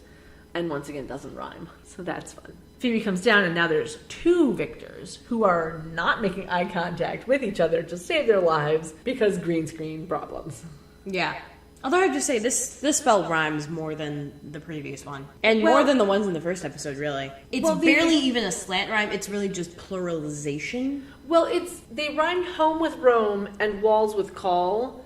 So, like, the first line rhymes with itself and the second line rhymes with itself? Yeah, they're 2 couplets. Yeah, which I guess is fine, but It's like... AABB, it's not ABAB. Yeah, I think that was my thing when I think of it. It's usually, ABAB, but whatever. So after a bit of back and forth is where we learned that Phoebe was afraid of the dark, but Prue wasn't. Piper's very helpful line of, that's right, you were never afraid of the dark. Which is funny because it will come back in later episodes of Phoebe being afraid of the dark. Yeah. And Prue not being afraid of the dark. Uh-huh. But for me, it was the line of Victor saying, that all kids are afraid of the dark, whatever. And the fake Victor coming with, well, Prue wasn't. She's not afraid of anything. And then Piper coming in with that's true, you weren't afraid of the dark. Like, that little moment, like, he just said you weren't afraid of anything. And Which we know is patently false. Yes. And Piper's all like, well, you weren't afraid of the dark. It's like, oh, thanks for that. So now we know she is afraid of something. So she was responding to the first statement. Prue wasn't. Mm-hmm. Or not Prue. Prue wasn't afraid of anything. She was only responding to the first statement. Yeah. Not the second one. Which is fine. I mean, fine.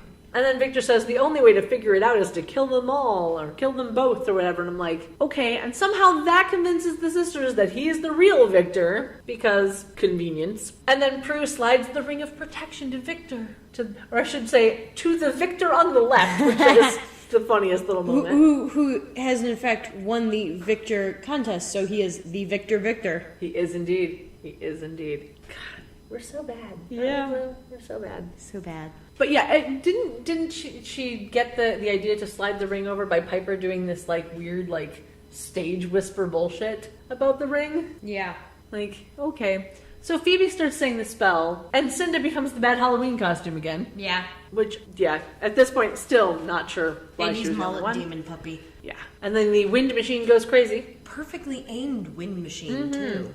Well, but it was a wind machine that was like a 360 because it was blowing at them, and then when you turned to the sisters, it was blowing at them as well. Yeah. Just not as forcefully. Well, they're completely different shots. It just had to blow their hair around nicely. Yes, you just had to blow the hair in the Listeners wind. can't hear this, but I'm flipping my hair. Yes. My hair's in a bun. I can't flip today. Yeah. So we have fake Victor turning back into Marshall, and then all three shapeshifters get the best CGI that 1998's money can buy. Yeah.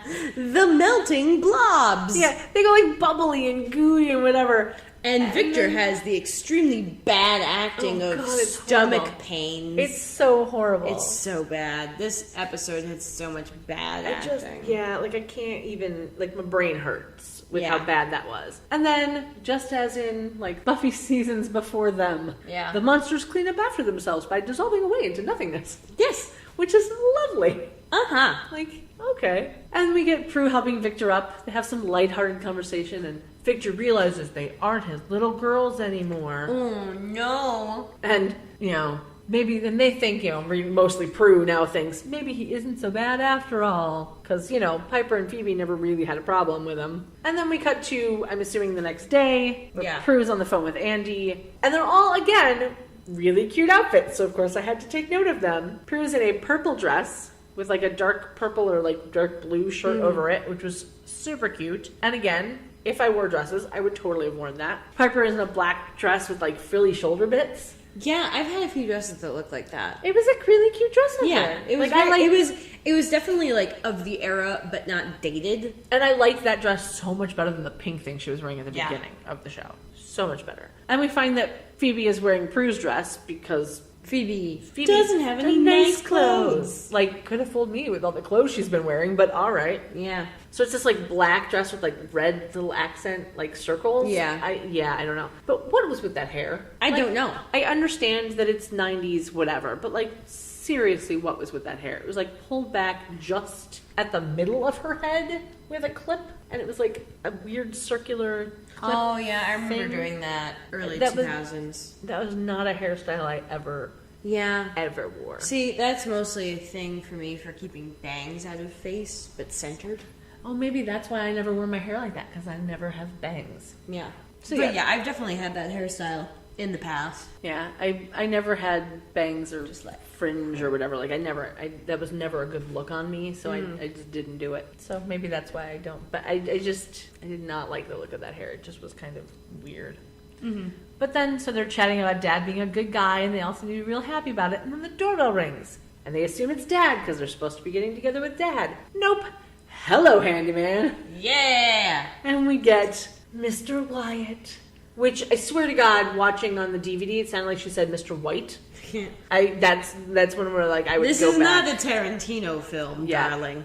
I thought of Clue, Ah. like Mr. White in the ballroom with the Book of Shadows. I guess the attic is the ballroom. Yeah, kind of. So he comes in wearing very like generic light wash jeans, gray shirt, and the like pinkish purplish button up top overshirt, and and both of his shirts are tucked into his jeans because 90s. That was He's got to have ready access to his utility belt. Yeah. What was on his belt? I know there was probably a pager. Probably a tape measure. I don't know. There was two things on his belt. I They were don't both remember. big and black. I wasn't paying attention. I was just like, Leo! Yeah. Well, and I wrote the next thing was the Phoebe is going gaga over Leo because who wouldn't? Yes. Because Brian's just so pretty.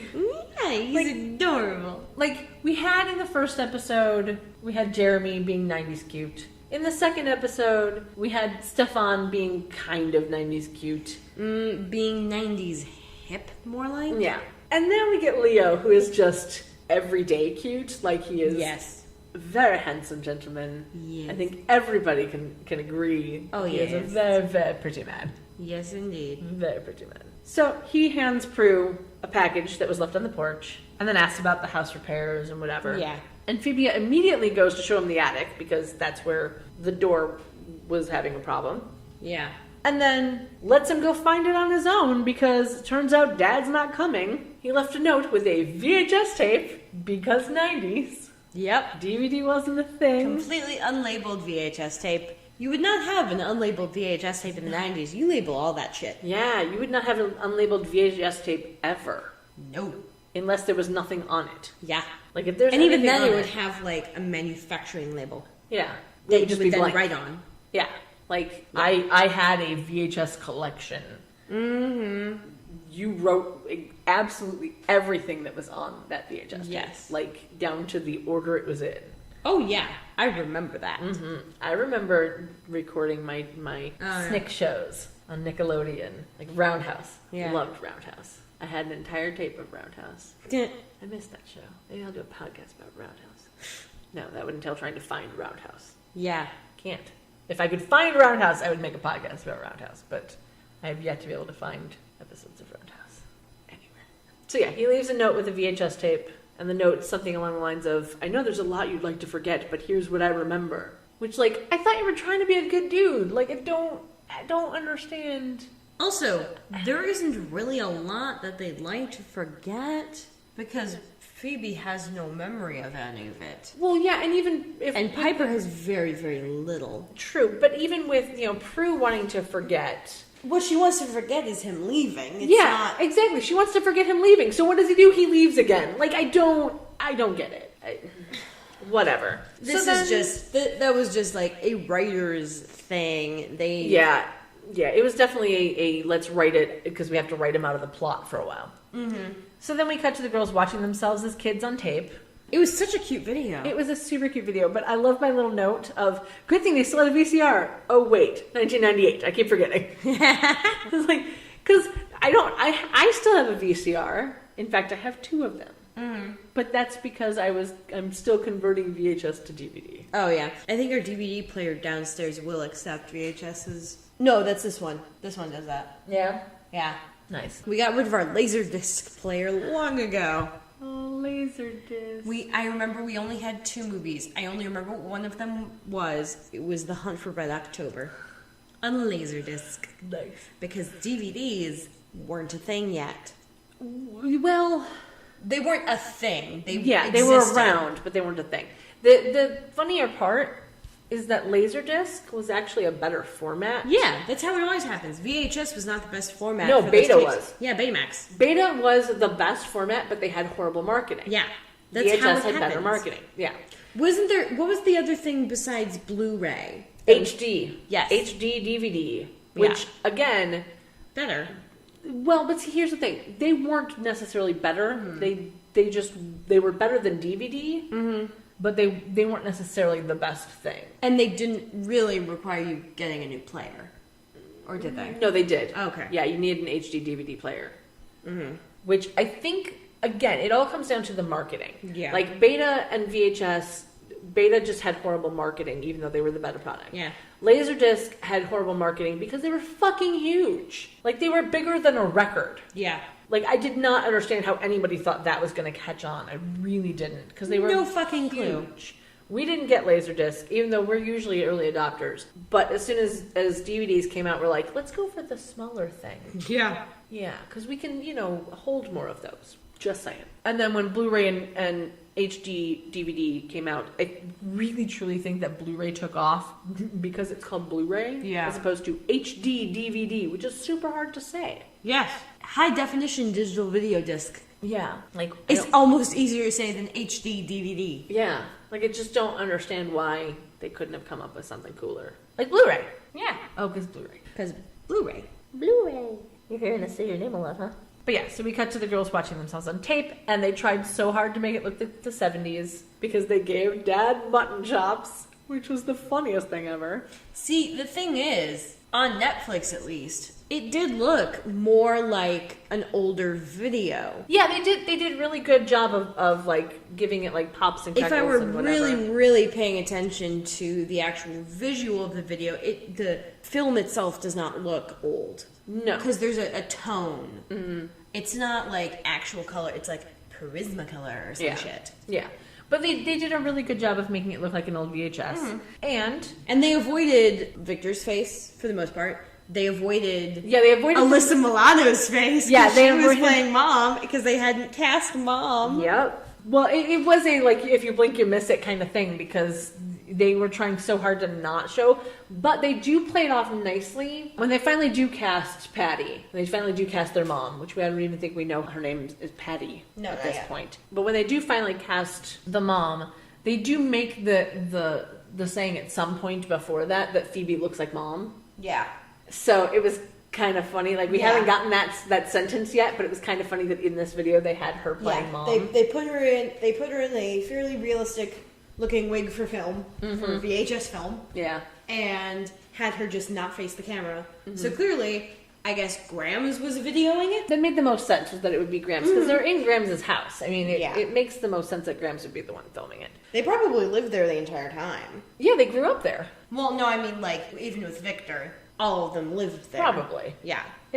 Probably. But so then the final scene of the show is all three girls sitting on the chair watching this video, leaving Leo, the brand new person who they've never met before, to wander the house alone. I mean, seriously, have these girls learned nothing? Like, we know because we watched the series that Leo isn't a bad guy. Yeah. But seriously, have these girls learned nothing? They really liked how he made the pun about the house. Yeah. It's like, oh, it's not the manner, it's the manner in which it's been treated. Yeah. Oh, my God. I didn't remember that pun. Yeah. I didn't remember how little we actually get Leo in this episode. Yeah. Like, he's on screen for like less than a minute. Yeah. But that's fine. He'll be back. He's got a couple of lines. Phoebe ogles him. Yeah. Well, I think that's the thing is, to be completely honest, I haven't looked this up in a while, but I vaguely remember from looking stuff up ages ago, is that he wasn't supposed to be a regular. He was supposed to be on for a couple of episodes and then disappear into the ether like everybody else does. Yep. Which is why they had Phoebe flirting with him in this episode, because it's like, well, she's the youngest and she's the most promiscuous or whatever. Yeah, and she'll she's flirt with the cute apparently guy. just barely legal to drink, which she's like 22. Yeah. So. Yeah. But so the fact that he doesn't really have many lines and we don't really get to know much about him, we get his name is Mr. Wyatt. I don't even think we get that his first name is Leo at this point. Well, no, he says, call me Leo. Oh, yeah, he does. You're right. He does say that. Yes, I had forgotten that. I didn't write it down, so I forgot. But yeah, so we get his name at this point, but we don't really get anything else about him. Other than that, he loves old houses. He does. And that he's super duper cute. Yeah. And that everyone's going gaga over him. Yeah. Which is nice. And then the credits roll. Mm-hmm. And that's it. And I'm like, but Leo. But Leo! So I'm super excited. I don't remember what the next episode is that he's in. I don't remember what the next episode is. No, because was it last week that I was trying to look up all the episodes and be like, Leo's got to come in somewhere soon because he's got a big episode coming up near the end. Yeah. And I knew he came in at the close to the beginning, but I just didn't remember how little he actually did in this episode. But that's okay. It's perfectly fine. So, ratings time. Mm-hmm. Do you know what you want to use? Yeah, I know what I want to use. I've used the phrase several times already in the podcast. I was going to say, I think then we might be on the same page with our lovely little thing here. Mm-hmm. Because not quite yours. Okay. Yeah, but I have the same rating. I'm giving it about 5 out of 10 because there was so much bad acting. But it's 5 out of 10 80s mullet demon puppies. Ooh, I like that. Yeah. I like that. See, I gave it a 5 out of 10 bad Halloween wigs. Yeah.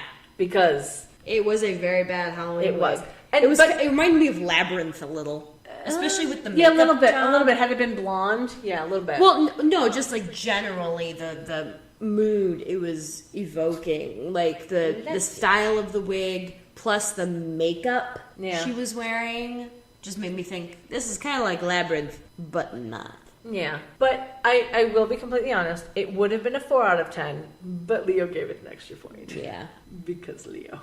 Thank you. It was definitely not the best episode. I don't think it's the worst. It's not the worst. But I give the last one like 8 or something. Yeah, and I because I enjoyed it. 6, I think. Yeah, but like the last one, I gave a lower score because for being a second episode, it was kind of bullshit. Like, if I had been watching it at the time, see, normally for all TV shows, I will give you 3 episodes. Mm-hmm. If you can't catch me in 3 episodes, I'm done. Like, there's no point. I'm not going to bother watching. Yeah. So for this show, episode 1 was the pilot. Okay, we're getting all the people and we're learning about their powers and everything like that. Episode 2, we're learning more about their powers and existential crisis that is happening in their heads. Okay, fine. It wasn't my favorite, and, you know, if I wasn't giving things 3 episodes, I probably would never watch it again, being honest. Episode 3, I swear to God, had Leo not shown up in the last minute, I probably never would have watched the show again. And where would we be then? I know, right? But he literally saved that show for me because it was such... Hey, look, cute dude. And I literally watched it going, well, he's the handyman, which means he's got to be around a lot, right? Because they're going to be breaking the house a lot, right? And literally that is the reason that I continue to watch, because I wanted to see more Leo. And I'm glad that I did, because it's one of my favorite shows now. So, what was your favorite outfit of the episode? I think my favorite outfit for Piper was the black dress with the frilly shoulders. Yeah. My favorite outfit... Well, you only really have to choose one. Well, but see, here's the thing. I have a favorite outfit for each of the girls. Yeah. Like the purple dress with the shirt over top at the end that Prue wears, and the black dress with the frilly sleeves. Mm-hmm. Those are my favorite for Prue and for Piper. But for Phoebe, I really like the little lacy dress that she wore at the beginning. Yeah. The wine color thing with the shrug over it. I really like that. Mm-hmm. It was a cute little dress, and it looked nice on her. It was adorable. Trying to think of mine. My first instinct was to go with the mailman outfit. I liked Creepy Mailman. Go for it. I'll go with it. Why not? Because the other option is Phoebe's sweater crop top. For being a 90s shirt, like, it wasn't bad. It had, like, the cute little ribbon detail at the bottom, and whatever. But it was a little bit see-through. Right, that was the one with the ruffle. Yeah, and there was a little ribbon detail at the bottom. But it was a little see-through for me. that's definitely mine then. Yeah. It doesn't match the boob sweater from last episode. No, and I don't think anything will. No. But that's more of a nostalgia thing for me than it's a pretty sweater. It's the boob sweater. It is indeed the boob sweater. Okay, All right. we've got... It is time for 12-year-old spells. Oh, gosh. Oh, this is a recipe again. Mm-hmm. Okay, so this is apparently to remember what was forgotten. You can't hear it, I just rolled my eyes. 1.5 stick of thin sage. I don't know what that fucking means. What? Half a toe of garlic. For those of you not in the know, a toe is the entire thing of garlic. Cloves are the individual bits. See, I did not know that. And for future reference, when I am in charge of potatoes at Thanksgiving, it's 5 pounds of russet, 5 pounds of Yukon, and 2 to 3 toes of garlic, depending on how much garlic I want in there. 2 toes is the minimum. So it's just a whole bunch of toes. Yeah. You got potatoes, garlic toes. Yeah. I boil them, I mash them. I do not stick them in a stew. But half a toe of garlic, 1 asparagus top. Okay. Yeah, I basically picked random shit, apparently. 3 Uh-huh. teaspoons of green tea leaves, 1 mint leaf, 3 3/4 cups of water. Boil water at medium and slowly add ingredients in order above. Simmer for 10 to 15 minutes or until mint leaves stop floating. I don't know that they will. Cool on ice until drinkable and enjoy. For some reason, all these recipes end with enjoy. Absolutely, because why wouldn't they? Yeah. Wow. I wonder what that would taste like. I seriously think we should totally do... Like, maybe, if we get enough people on Patreon supporting us, I'll fucking drink it. we will make this recipe. I will fucking drink all the recipes, damn it. We will make these recipes, put them up on YouTube as unlisted for Patreon people. Yeah. Yeah, we'll see. I think that's all we really had to go through. Yeah. This is kind of a shorter one compared with yesterday, or last week's. Yeah. But, you know, we never know how long it's going to take us to get through the episode and No. what tangents we will follow along the way. And I'm just tired, so I'm not going on as many tangents. Well, and you also didn't take any notes. This is true. So we were just going off of mine, and because we're both a little tired, I was basically reading my notes. Like, I wrote them out in such a way that I could read my thought process, which isn't always what I do, but it was this week because I took the notes. You know, I was watching the episode at midnight, so I was tired. So that's us for today, for this week. You can email us at charmchats@gmail.com. You can find us on Facebook, Instagram, Basically, all the social everything. medias sans Twitter at Charm Chats. Correct. And Twitter is Charm Chats Pod. As well as one of our Tumblrs is Charm Chats Pod. And you can always find us at charmchats.com. You can also find us on Snapchat. Yeah. And if you're It's honestly, paying it's mostly attention, snaps of blue. it's almost always going to be snaps of blue. But you can always find us on Snapchat on Sundays when we're recording. Yeah. It's going to be fun. Yeah. You get lots of background stuff of blue having adorableness. Yes. And you'll find stuff of blue on Instagram. Because that's just the best thing ever is lots and lots of blue. Because You'll get real familiar with blue. You will, indeed. You'll get familiar As with the our theme familiar. song says. Yeah, totally. All right. And because podcasting costs way more money than you'd ever think it would, you can support us on Patreon. Yeah. If you would like to do so. And eventually I will get the episodes up on Bandcamp, so if you'd like to do that, you can do that. I still haven't figured out Bandcamp. But I will. It will happen. Yeah. All right. So, we hope to hear from you guys, and we'll see you next week. Mm-hmm.